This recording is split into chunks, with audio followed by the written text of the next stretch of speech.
நீங்கள் பார்த்துக் கொண்டிருப்பது உங்கள் விஜய்.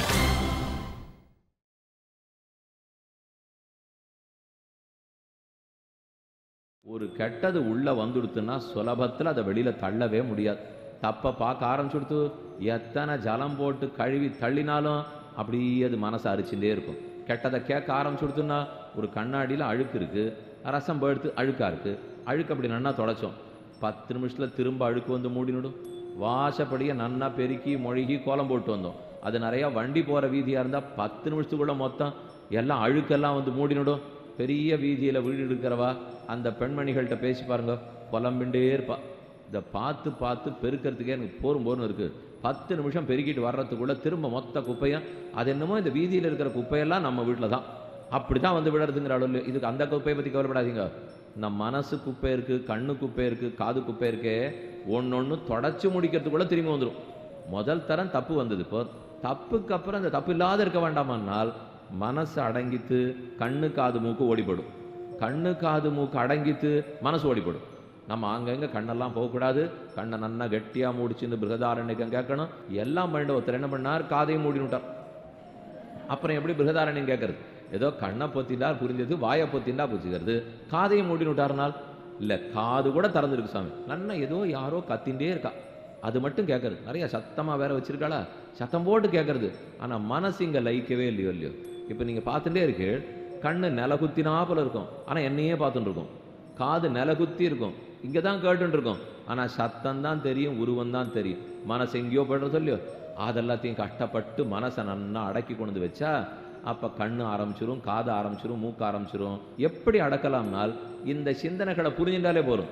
பிராணவாயு இவ்வளவு முக்கியம், அவரை பிரம்மமாக உபாசிக்கணும், பிராணாயாம பயிற்சி பண்ணணும், யோகம் பண்ணணும். உட்கார்ந்தால் தன்னடைய அது கட்டுப்பாட்டுக்குள்ள வரும். அத்திர ஸ்ரோத்திர மத்தியவத்தியா, கண்ணுங்கிறது ஒன்னொன்னுக்கு ஒன்னொன்னு அந்தந்த தேவதையை சொல்றாரு. இப்போ அச்சுத சோ அக்னிர் அபவத் பிரதமம் வாச்சமேவ, முதல்ல வாக்கத்தானே அவ படைச்சொன்னா, அந்த வாக்குக்கு அக்னி தேவதை, அடுத்தது மூக்குக்கு காற்று தேவதை, கண்களுக்கு சூரியன் ஆதித்யன் தேவதை, காதுகளுக்கு திசைகளெல்லாம் தேவதைகள், அப்புறம் மனதுக்கு சந்திரன் தேவதை. அந்தந்த தேவதையினுடைய ஆளுகைக்குட்பட்டு நன்னா இருக்க ஆரம்பிச்சது. அதாத்மனே அந்யாத்தம் ஆகாயத்யதி கிஞ்சான்னம் அத்தியதேனைவ ததத்யத இது பிரதிதிஷ்டதி. இனிமே ஒன்னொன்று இப்போ தானே உயிர் பிழைச்சி வந்திருக்கு. அதெல்லாம் எங்களுக்கு சோறு உண்டோ, நாங்கள் ரொம்ப கஷ்டப்பட்டு இப்போ வந்திருக்கோமே, அதனால் எங்களுக்கு என்ன சாப்பாடு போட போறீர்? தனியாக கண்ணுக்கு சோறு போட்டால் பிரயோஜனமே இல்லை, அதுக்கு சாப்பிட்ட திருப்தியே இல்லை. காதுக்கு தனியாக சோறு போட்டால் சாப்பிட்ட திருப்தியே இல்லை. மூக்குக்கு தனியாக சோறு போட்டால் சாப்பிட்ட திருப்தி இல்லை. மறுபடியும் 5 சேர்ந்தது. ஏற்கனவே நாங்கள் தோற்று போயிருக்கச்சே காப்பாற்றி விட்டது பிராணவாயு தான். அதனால் பிராணாய ஸ்வாஹா, அபானாய ஸ்வாஹா, வியானாய ஸ்வாஹா, உதானாய ஸ்வாஹா, சமானாய ஸ்வாஹா என்ன அந்த பிராணதேவத்துக்கு ஆகுதியாக உணவை கொடுத்தா தான் அது நமக்கெல்லாம் வரும்போல் இருக்கு. நாம் நேராக சாப்பிட்டு பிரயோஜனம் இல்லைன்னு எடுத்துப்போம். நம்ம உடம்புக்கு சக்தி வேணும், நன்னா கண்ணு கூர்மையாக தெரியணும்.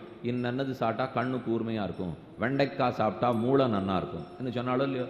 ஒருத்தர் உடனே என்ன பண்ணார், கத்தி எடுத்துன்னு வந்தார், தலையை திறந்தார், மூளை எடுத்தார், ஒரு படி வெண்டைக்காயை வச்சு அடைச்சிவிட்டார். வெண்டைக்காய் சாப்பிட்டா மூளைக்கு நல்லது நடக்குமா? அது பண்ண முடியாது. வெண்டைக்காவை போடணும், பிரசாதத்தை போடணும், அதுக்கு நெய் குத்தணும். அப்போ பிராணாய ஸ்வாஹா, அபானாய ஸ்வாஹா, வியானாய ஸ்வாஹா, இந்தந்த வாயுக்களுக்கு தான் இதை நான் ஆகுதியாக கொடுக்குறேன்னு சொல்லணும். இந்த நினைவு எவ்வளவு முக்கியம் பாருங்க. இப்போ ஏன்னா நமக்கு கண்ணுக்கு வேண்டிய சக்தி போகணும், மூக்குக்கு வேண்டிய சக்தி போகணும், நாக்குக்கு வேண்டிய சக்தி போகணும், காதுக்கு வேண்டிய சக்தி போகணும். ஆனால் ஒன்றா தான் தொண்டைக்குழிக்குள்ளே சோற்றை போட்டுருக்கோம். அங்கங்கே போனோமோ இல்லையோ, அங்கங்கே போனோங்கிறத பிரார்த்திக்க வேண்டாமா? இதை போல பிரார்த்தனையை மறந்துட்டோம். ஏன்னா கண்ணுக்கு தெரியாத இப்போ நம்புறதே இல்லை. நம்ம கண்ணுக்கு தெரியறதான் நம்பிட்டு இருக்கோம். கண்ணுக்கு தெரியாததை சொல்றது தான் வேதங்களே பிறந்தன. இப்போ இத்தனை நாளி பார்த்ததுலேருந்தே பிராணவாயு முக்கியம்னு தெரிஞ்சுட்டோம். அது இருந்தால் தான் நாம் இருக்கோன்னு தெரியறது. அப்போ அது கொடுக்குற மதிப்பை கொடுக்கணுமோ இல்லையோ. மதிப்பு என்னான்னு சொல்றது, அன்னத்தை போட்ட உடனே அதை நினச்சிக்கோ, பிராணவாயுவுக்கு ஆகுதி கொடுக்குறேன்னு தெரிஞ்சுக்கோ. எப்படி ஒரு ஹோம குண்டம் இருந்தால் நெய் எடுத்து ஆகுதி கொடுக்குறோம், பால் எடுத்து ஆகுதி கொடுக்குறோம், அப்படி பருப்பு பானகத்தை எடுத்து கொடுக்குறோம். அதே போல் பிராணவாயு உள்ளே இருக்கார், வயத்தில் வைஸ்வானரங்கிற அக்னி ரூபத்தில் பகவான் இருக்கார். இப்போ நான் சாப்பிட்றேன், அவருக்கு ஆகுதியாக கொடுக்க போகிறேன் என்று சொல்லிட்டு சாப்பிட்டா தான் அது ஒழுங்காக ஜீரணமாகும். அப்போ தான் போக வேண்டிய இடத்துக்கு அது போய் சேரும். அதனால் எல்லாம் சேர்ந்தது ஒன்று செய்யும். முதல்ல நீர் சாப்பிடும், கண்ணு காது மூக்கெல்லாம் முடிவுக்கு வந்துடுது. இப்போ பிராணவாயுவே நீர் முதல்ல நன்னா சாப்பிட்டுடும், நீர் சாப்பிட்ட மிச்சத்தை நாங்கள் எடுத்துக்கிறோம். அப்படின்னா என்ன? ஆகுதியை பிராணவாயுக்கு தான் கொடுக்கணும். சாப்பிட உட்காரிச்ச கண்ணுக்கு ஆகுதி சுவாகா, காதுக்கு ஆகுதி சுவாகாலாம் கொடுக்க வேண்டாம். பிராணாய சுவாகா, அபானாய சுவாகா, வியானாய சுவாகா, உதானாய சுவாகா. இதை பிரம்மாவிடத்தில் போய் அன்னம் கேட்டுது. அன்னம்ங்கிறது நெல்லுலேருந்து வந்தது தானே. நெல் முளைச்சிடுத்து, நெல்லாவே சாப்பிட முடியுமா? நெல்லிலேருந்து தோல் உமியை நீக்கிடுறோம் இல்லையோ. போனோம், ஆலையில் கொடுத்தோம், யந்திரத்தில் உமியை நீக்கிட்டோம். வந்தவுடனே அரிசி நல்லா படபடான்னு பட்டை போட்ட அரிசி சாப்பிட்டாச்சு. சாப்பிட்றதுக்கு போகிறச்சே அன்னமெல்லாம் சேர்ந்து பிரம்மாவிடத்தில் புகார் பட்டியலோடு போடுச்சு. நாங்கள் ஒழுங்காக ஆடை உடுத்தியிருந்தோம், புடவை கட்டியிருந்தோம், வேட்டி கட்டியிருந்தோம். இந்த மனுஷன் தான் சாப்பிடணுங்கிறதுக்காக எங்கள் வேட்டி எல்லாத்தையும் கட்டி விட்டுட்டார். இப்போ எனக்கு ஆடை கொடுன்னுது. நியாயம் தானே? பிரம்மா பார்த்தார், கவலைப்படாதே, நான் அவனுக்கு ஒரு விதி போடுறேன். அவன் எப்போ சாப்பிட்றதுக்கு உட்கார்ந்தாலும் அப்போ பிராணாய சுவாகா, அபானாய சுவாகா, வியானாய சுவாகா சொல்லுவான். சொன்னால் அந்த மந்திரத்தை சாப்பிட போகிற அன்னத்துக்கு ஆடையாக கொடுத்துடுறோம். அதுக்கு தான் கையில் தீர்த்தம் எடுத்துக்கிறோமோ இல்லையோ, அந்த தீர்த்தத்தை ஒரு தடவை சுத்திரம் பாருங்க. சுத்தர் தான் பரிவேஷ்டனம், பரிசேஷனம்ங்கிறோம், பரிவேஷ்டனம்ங்கிறோம். அப்படின்னா ஆடை சுத்துறோம்னு அர்த்தம்.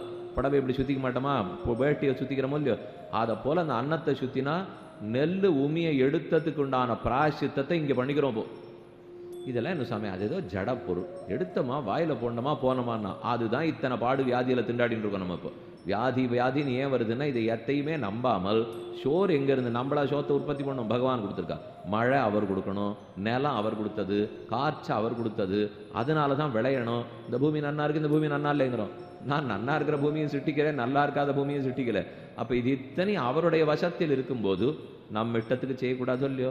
அப்போ பரிவேஷ்டனம் பரிசேஷனம் பண்ணால் அந்த சுவாகா ஆகுதி கொடுத்தா தான் அதுக்கு ஆகிறது. பிராணன வாயுவை பார்த்து கொடுத்து நீர் சாப்பிடும், நீர் கொடுத்த மிச்சத்தை நாங்கள் எல்லாரும் சாப்பிட்டுக்கிறோம். ரொம்ப திருப்தியாக போச்சு. தே தேவா அப்ருவன்னேதாவத்வா இதகம் சர்வம் யதன்னம் ததாத்மான ஆகாசி அனு நோஸ்மின் அன்ன ஆபாஜஸ்வேதி பர்த்தா ஸ்வானாம் ஸ்ரேஷ்டா புர ஏதா பவத்யன்னாதோர்தி பதிர்யஹ ஏவம் வேத ச உத்வைகம் வேத பாலம் பாரியேபியோ பவத்யத. இந்த உண்மையை தெரிஞ்சுட்டு யார் பிராணவாயுவுக்கு கொடுக்க வேண்டிய மதிப்பை கொடுத்து அந்த அன்னத்தினுடைய பெருமையோடு உண்கிறானோ அவன் உண்மையான பர்த்தாவாக வாழ்கிறான்ங்கிறது. பர்த்தான்னா என்ன, பாரியான்னா என்ன? பர்த்தான்னா கணவன், பாரியான்னா மனைவி. இது சரி, இது அர்த்தம். அந்த சொல்லு எதுக்கு? பர்த்தான்னா கணவனை ஏன் குறிக்கணும், பாரியான்னா மனைவி ஏன் குறிக்கணும்? பர்த்தா பரதீதி பர்த்தா, யார் நன்னா தாங்குறானோ, குடும்பத்தை தாங்குபவன் தான் பர்த்தா. பாரியா யார் தாங்கப்படுபவளோ அவ தான் பாரியா. ஆனால் இப்போ மாற்றி நடந்துருக்கு. தாங்கிறவ அவளா இருக்கா, குடும்ப பொறுப்பை முழுக்க அவ தான் எடுத்துட்டு இருக்கா. இவர் என்ன பண்றாருனால் அப்பப்போ ஷாய் நாற்காலியில் படுத்துன்னு பத்திரிகை படிச்சுட்டு இருக்கார். அதுதான் இவர் படிச்சுட்டு இருக்கார். குடும்ப பொறுப்பத்தனையும் அவ தாங்கிட்டு இருக்கா. அப்போ பர்த்தாவா பாரியையா? பரிப்பவன் பர்த்தா. யார் பரிக்கிறான்னால்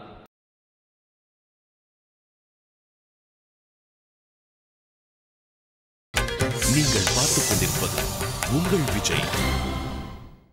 பிராணவாயுனுடைய முக்கியத்துவம் தெரிந்து ஆகுதி அதுக்கு கொடுத்துட்டு இந்த எண்ணத்தோட மற்ற இந்திரியங்களை யார் வளர்த்துக்கிறானோ அவன் பரிக்கிறார். ஏன் பாருங்க, இப்போ மற்ற புலன்களெல்லாம் ஆறு பர்த்தா, புலன்களெல்லாம் பாரிய. இப்போ என்ன, புலன்களெல்லாம் தரிக்கப்படணும், பரிக்கப்படணும். கண்ணு காது மூக்க தாங்கணும். யார் தாங்கணும்? பிராணவாயு தானே தாங்கணும். அப்போ பிராணவாயு பர்த்தா கணவன், மற்றதத்தனையும் மனைவி. கணவனால மனைவி தாங்கப்படணும் இல்லையோ. அதான் சொல்லுவா. அது என்னமோ தெரியல, அவர் மனைவியை தங்கத்தாம்பாளத்தை வச்சு தாங்குறாருவா. அவள் என்ன சொன்னாலும் சரிங்கிறார், அவரைத்தான் மதிப்போட நடத்துகிறார், அவள் சொன்னது தான் அந்த வீட்டில் நடக்கிறது. ஒன்றும் தப்பு இல்லை. அந்த மாதிரி ஏதோ உங்கள் வீட்டில் இருக்குதுன்னு வச்சுங்களேன். இங்கே இருக்கிறவா பல பேர் வீட்டில் இப்படியும் இருக்கலாம் அப்படியும் இருக்கலாம். ஒருவேளை கணவன் சொன்னபடி தான் நடக்கிறவா வீடும் இருக்கும், இல்லை மனைவிக்குத்தான் முக்கியத்துவம் கொடுக்குறவா வீட்லையும் இருக்கும். அது எழுந்திருக்கிறதுலேருந்து சாப்பிட்றதுலேருந்துன்னு வச்சுங்களேன். முதல்ல எழுந்திருக்கணும், முதல்ல சாப்பிடணும், எல்லாம் மனைவிக்கு ஆகிடும். அதை போல் இருந்தால் இனிமேல் நீங்கள் யாரும் கவலைப்படாதீங்க. ஆறான்னு அதை கேட்டால் கூட நாங்கள்லாம் ஸ்ரீவில்லிபுத்தூரை போலே திருநறையூரை போலேன்னு சொல்லணுங்க. இந்த ரெண்டு ஊர்லேயும் அப்படி தான் நடக்கிறது. இப்போ பெருமாளுக்கும் தாயாருக்கும் புறப்பாடு நடக்கிறது. ஸ்ரீவில்லிபுத்தூரில் ஆண்டாள் சன்னதியே இல்லையோ, ரங்கமன்னார் ஆண்டாள் ரெண்டு பேருக்கும் புறப்பாடாகும். ஆண்டாள் பல்லக்கு தான் முன்னாடி போகும், ரங்கமன்னார் பல்லக்கு பின்னாடி போகும். இது எங்கேயானு கேள்விப்பட்டது இல்லையா சுவாமி? பெருமாள் முன்னாடி போகணும், தாயார் பின்னாடினா அதெல்லாம் மற்ற ஊர். அந்த ஊராக இருந்தால் ஸ்ரீவில்லிபுத்தூரில் நாச்சியார் திருமாளிகைன்னு பேர். அதனால் எந்த வீட்டில் அதை போல இருக்கோ வாசலில் பலகை போட்டிருக்கோம், நாச்சியார் திருமாளிகை. இது இனிமேல் எது ஸ்ரீவில்லிபுத்தூரை போலே. ஏன் ஸ்ரீரங்கம்னு பேர் இருக்கோ இல்லையோ, அந்த பேரே நாச்சியார் பேர். ஸ்ரீரங்கநாச்சியார் அவளுக்கு நிறுத்தஸ்தானம். அவன் நாட்டியமாடி ஆனந்தப்படுற ஸ்தானமா அந்த ஊரே. ரங்கம்னா நாட்டிய அரங்கம். அதை ரங்கம் ரங்கம் தான் ஸ்ரீரங்கம் திருவரங்கம் நான் இருக்கு. இப்போ ஸ்ரீரங்க நாச்சியார் பெரிய பிராட்டியாருக்கு நாட்டிய அரங்கம். அப்ப அந்த பெருமாள் பார்க்க வந்தவர், அவ்வளவுதான் அவளுக்கு பெருமை. அப்ப சயனிச்சுருக்கார், என்ன படுத்துன்னு பார்த்துட்டு இருக்கார். நாச்சியார் ரொம்ப ஆச்சரியமா இருக்கார். அவர் எப்படி இருக்காருங்கிறத சயனிச்சுட்டு இருக்கார். உற்சவர் நின்றுட்டு இருக்காரு. என்னார் பங்குனி மாசம் வரும், தை மாசி பங்குனி மாசம் உத்தர நட்சத்திரத்தன்னைக்கு ஸ்ரீரங்கம் வாங்கும். இங்க இத்தனை பேர் உட்காந்துருக்கீங்களோ இல்லையோ, இந்த பங்குனி உத்தரத்தை இப்பவே போட்டு வச்சிடணும். பங்குனி மாசம் உத்தர நட்சத்திரம் ஸ்ரீரங்கத்துல போய் நாச்சியாரோட பெருமாள் ஏக சிம்ஹாசனத்தில் எழுந்துள்ளி இருக்க போறார். சேர்த்தி அன்னைக்கு ஒரு நாள் தான் 2 பேர் ஒரு சிங்காசனத்தில் இருப்பா. மற்ற எல்லா நாளும் தாயார் வடக்கு வாசல், பெருமாள் தெற்கு வாசல். அன்னைக்கு ஒரு நாள் மட்டும் 2 பேரும் ஒன்னா இருக்கா. அப்படி தாப்பனார் ரொம்ப வேடிக்கையா சொல்லுவார், இந்த 2 பேர்ல யார் நின்றுட்டு இருக்கா யார் உட்காந்துருக்கா பார். நம்பெருமாள் உற்சவர் ரங்கநாதன் நின்றுட்டு இருப்பார். நாச்சியார் அமரிக்கையா அமர்ந்திருப்பாள். யார் அமர்ந்திருக்காளோ ஆணை போடுறாள்னு அர்த்தம். யார் நின்றுட்டு இருக்காளோ ஓடி ஆடி வேலை செய்ய போறான்னு அர்த்தம். பார்த்தாலே தெரியலையே.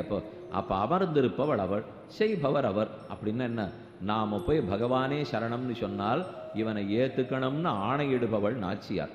அவனை உடனே ஏற்றுக்கொள்ளுபவன் பெருமான். இந்த ஐகரஸ்யம், இந்த சௌமனஸ்யத்தை பார்க்கறதுன்னா அங்க போகணும். பங்குனி மாசம் உத்தர நட்சத்திரத்தன்னைக்கு அங்க போனோம். தாயார் பெருமாள் அவளை ஒற்றுமை எழுந்துள்ள இருக்கிறத பார்த்துடலாம். அதை போல நம்ம பர்த்தாவா இருக்கணும், பாரியா இருக்கணும் இல்லையோ.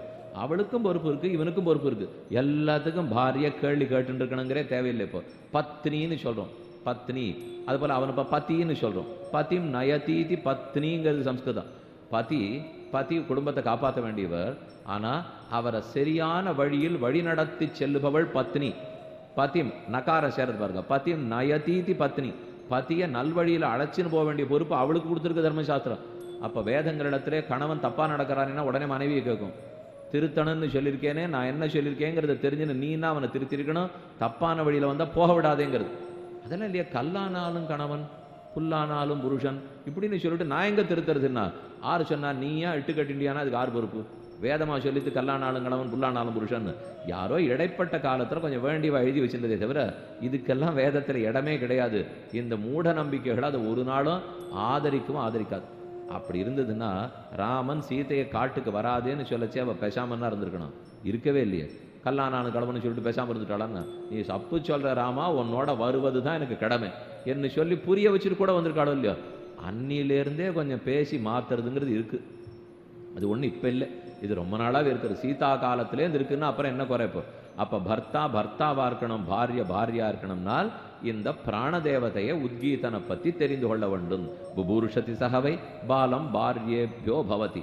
அவன் நல்ல குடும்ப தலைவன் ஆகிறான், அப்பதான் அவனுக்கு வேண்டியது கிட்டுகிறது. சோ அயாஸ்ய அங்கிரசா அங்கனா ஹிரசா பிராணஹாவா அங்கனா. அங்கத்துக்கு ரசமா இருக்கார். எப்ப பிராணவாயு கிளம்புறாரோ அப்ப அந்தந்த அங்கம் கீழே விழுந்துடும். அப்ப வாக்கென்னும் வேதமென்னும் முக்கிய பிராணனென்னும் பிரம்மாவிடத்திலிருந்து எறும்பு வரைக்கும் அனைத்திடத்திலும் இவர்தான் வியாபித்திருக்கிறான் என்னும் ஒருத்தன் தெரிந்து கொண்டு உபாசிக்க வேண்டும். அப்படி உபாசிக்கச்சே இந்த பிராண தேவத்தை, பிராணன் எங்க ரொம்ப முக்கியமாயிடுறார். இப்போ சாமத்தை சொல்லச்சே, வேதத்தை சொல்லச்சே அந்த பிராணனை இழுத்து சொல்லணும் இல்லையோ. அப்போ சா அமஹா என்று பிரிச்சுக்கணும். சா என்பது வாக்காகவும் அமஹா என்பது பிராணனாகவும். சாமம் எப்பவும் வேதத்துக்கு தங்கிட்ட கொண்டு மொத்த திருஷ்டி விதியை முடிச்சிடும். இப்போ சாமம்னு சொல்றோம், ருக்கு சொல்லணும், யஜுசு சொல்லணும், சாமம் சொல்றோம். அது சொல்லச்சு அந்த பிராணனை இழுத்து வச்சுன்னு சொல்றாள். இப்போ அப்போ மேலே தூக்கி சொல்லுவா, கீழே இறக்கி சொல்லுவா, நடுவில் சொல்லுவா, இழுத்து சொல்லுவா, ரெட்டிப்பா சொல்லுவா. இதெல்லாம் சொல்றதுக்கு அந்த பிராணன் உபயோகப்பட உன் சரீரத்துக்கு அது நன்னா உபயோகப்படுங்கிறா. ஏன்னா அது வேத வார்த்தையை சொல்ல சொல்ல அந்த சாமத்தை சொல்ல சொல்ல பிராணனுக்கு சக்தி வந்துடுறதோ இல்லையோ. தஸ்ய ஹை தஸ்ய சாம்னா யப் பிரதிஷ்டாம் வேத பிரதிஹத்திஷ்டதி தஸ்ய வை வாகேவ பிரதிஷ்டா வாசி ஹிகல்வேஷ ஏத பிராணஹா பிரதிஷ்டிதா. அடுத்தது அனித்யமோ நித்தியமோ சம்சார விஷயத்தை சொல்லி முடிக்கிறார். ரொம்ப ஆச்சரியமான மந்திரம் இது. அதாதா பவமானான் ஏவாபியாரோஹா சவை கலு பிரஸ்தோதா சாம ஜபேது அசதோமா சத்கமய தமசோமா ஜோதிர்கமய மிருத்யோர்மா அமிர்தங்கமய ச யதாக சஹதா சத்கமயேதி. இந்த வார்த்தை அடிக்கடி கேள்விப்பட்டிருக்கோம். அசதோமா சத்கமய, அதே போல அசதோமா சத்கமய தமசோமா ஜோதிர்கமய மிருத்யோர்மா அமிர்தங்கமய. அந்த பிராணதேவத்தை வச்சிருந்து மூச்சை இழுத்து இந்த பிரம்மத்தடத்தை பிரார்த்திக்கணுமா. அசதோமா சத்கமய தமசோமா ஜோதிர்கமய மிருத்யோர்மா அமிர்தங்கமய. அசத்திலிருந்து சத்து கழைச்சின்னு போனோம்னால், இந்த மந்திரம் மட்டும் நன்னா மனசுல வாங்கிக்கோங்க. அசத்திலிருந்து சத்துனால் அனித்தியத்திலிருந்து நித்தியத்தை நோக்கி செல்ல வேண்டும். அனித்தியமானதிலிருந்து நித்தியமானதை நோக்கி போகணும். நாம் இப்போ இங்கே இருந்துட்டு இருக்கிற வாழ்க்கையெல்லாம் அனித்தியம் தானே. எத்தனை நாள் இருக்க போகிறோம் தெரியாது. எது எது நல்லதாக நடந்துட்டு இருக்குமா தெரியாது, தீயதாக நடக்குமா, எல்லாமே அனித்தியம் தானே.